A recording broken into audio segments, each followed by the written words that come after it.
All right, so here's trying to replace the rear axle subframe bushing. So pretty much this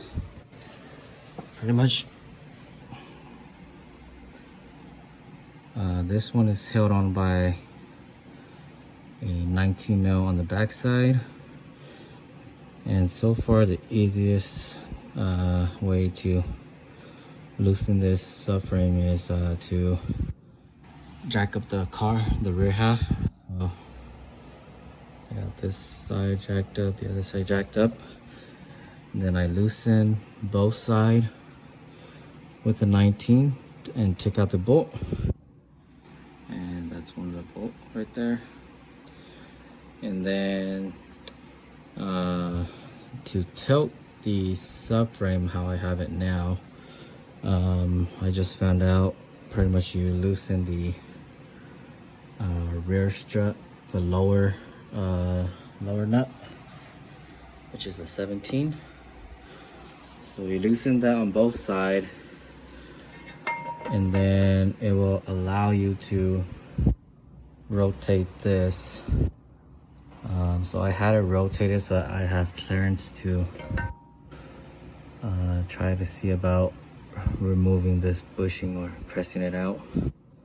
And then so now I just kind of hand tight these down to keep this in this position, because if you leave them loosened, earlier this almost fell on me, or not fell on me, but the subframe it just tilted all the way. And just be careful, the left side here has, I believe this is the e-brake.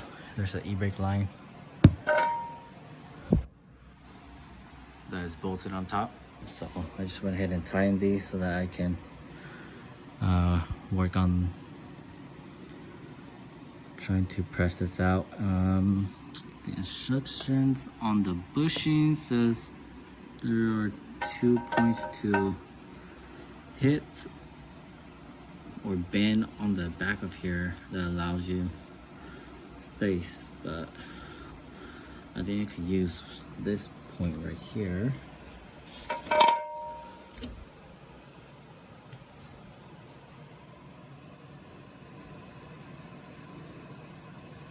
And it gives me enough clearance, and I probably will have to use, or I have to try to bend that metal piece.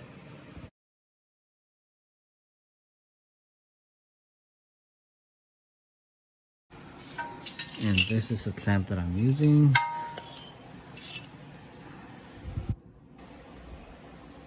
Try this first attempt. So this back notch on the bottom here, I didn't really have to do much. That's already enough clearance for the clamp. And the only spot that I bent back was the top portion. So this plate right here, pretty much this whole section, the back of this plate right here, I just pounded that a few times, and I just gave enough clearance to squeeze this clamp in.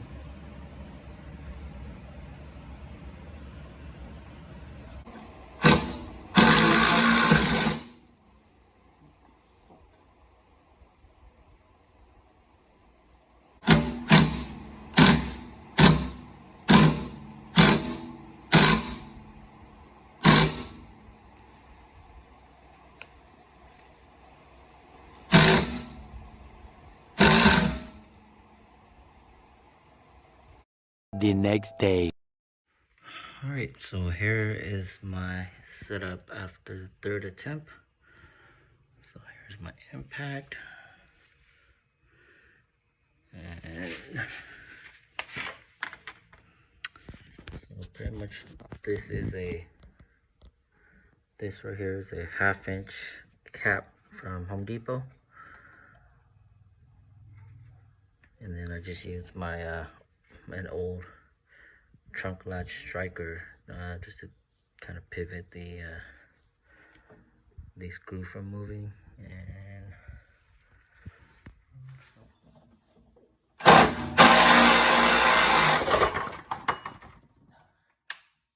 just like that. We got this bushing out.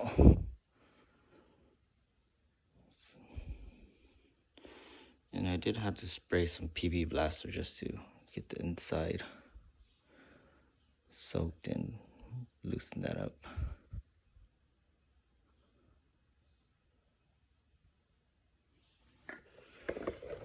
Here is the bushing set, and here is the part number, rear axle beam. Pretty much it. So I think this is how it look assembled.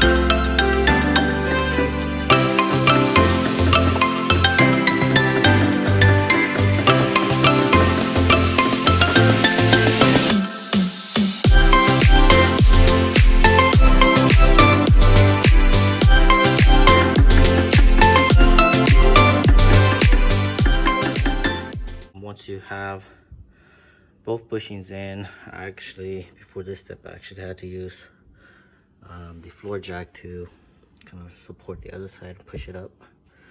And then I use another jack to push it up and squeeze the bushing into the housing. And then threaded the bolt in to hold it.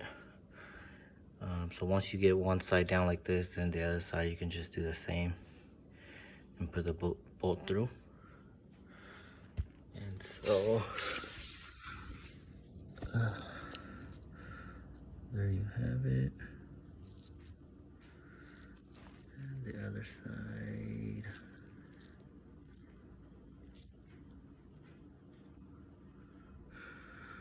So then all there is left to do is just put the nut back on and tie in the both sides, and then also tying the lower strut bolt, and that should be it.